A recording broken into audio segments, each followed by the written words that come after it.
From there, we go to Christian approach to industrial action.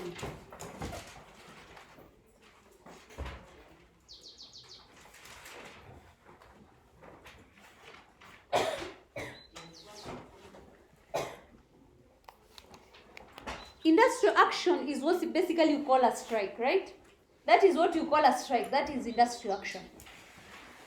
That is whereby workers stop working for higher wages. They stop working for higher wages. Previously, in the previous years, as teachers, we were striking and you were very happy because you are not going to school.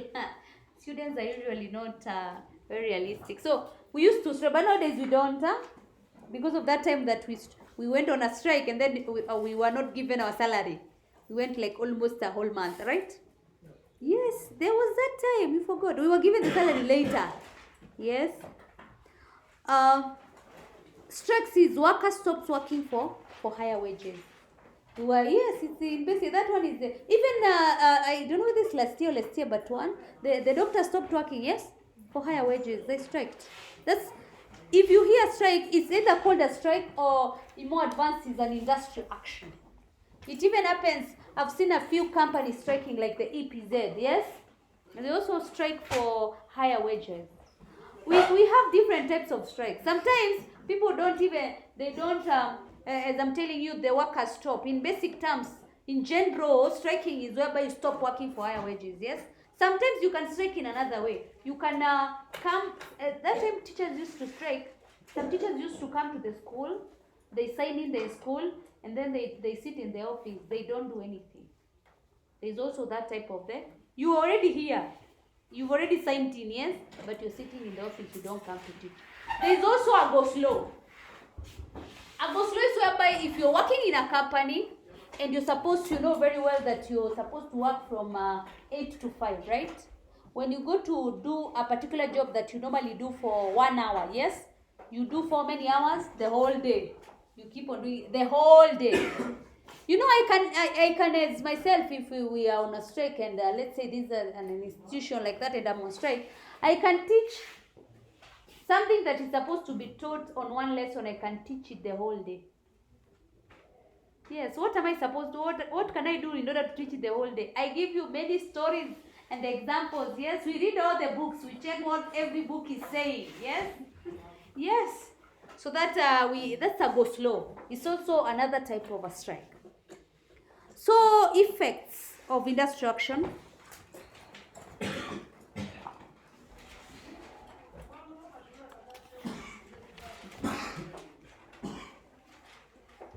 Effects of industrial action.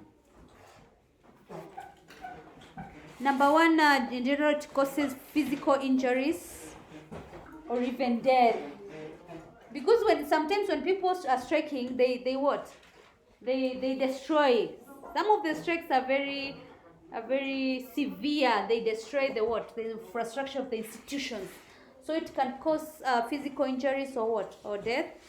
Or sometimes if you see the strikes like those ones I'm telling you, the companies, the police can be sent, right?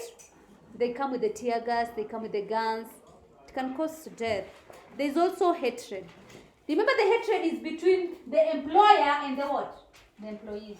Because the employer feels that I'm giving you just wages and you're striking. So there's that hatred. There's also hatred between the employees and the employees. There are those employees who feel they are so good, they cannot do what? Strike. So they keep on working when the others are doing what? Are striking. There's also that hatred. And then salary deduction.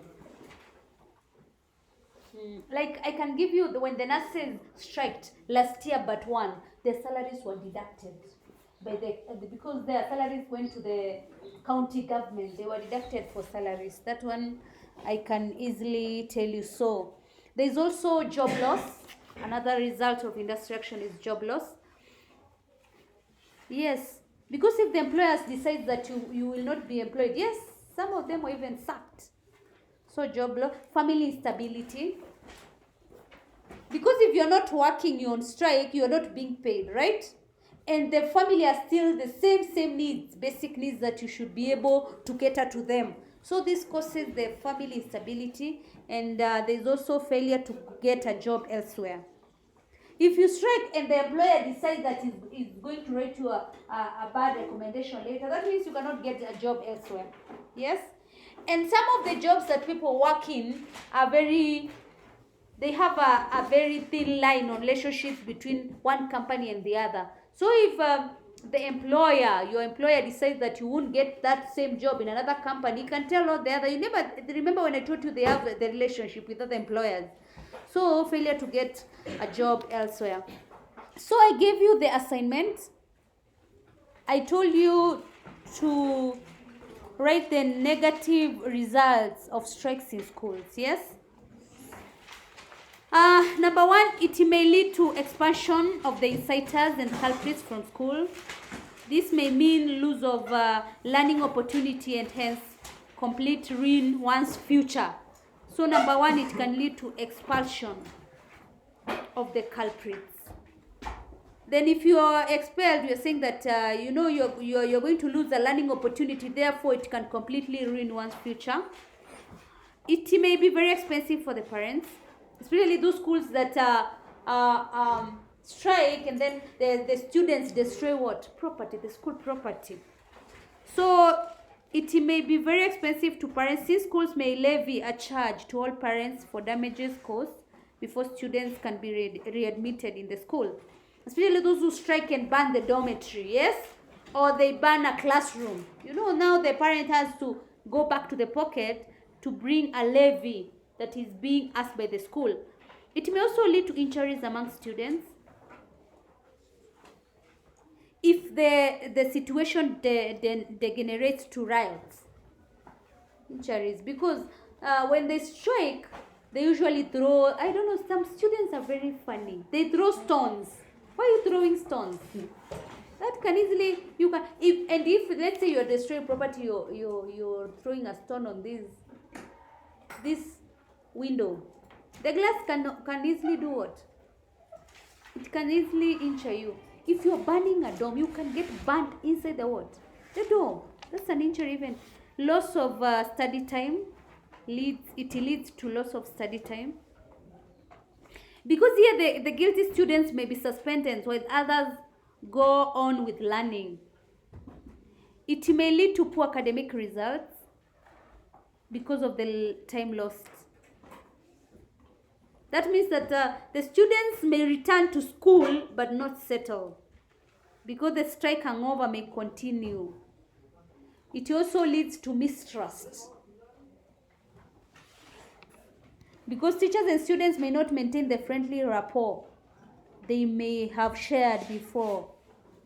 And remember, this is not a good, conducive environment for learning.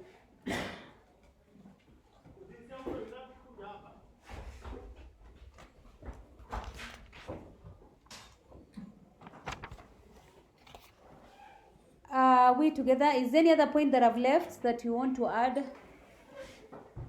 Another negative results of stress, industrial action or strikes in schools?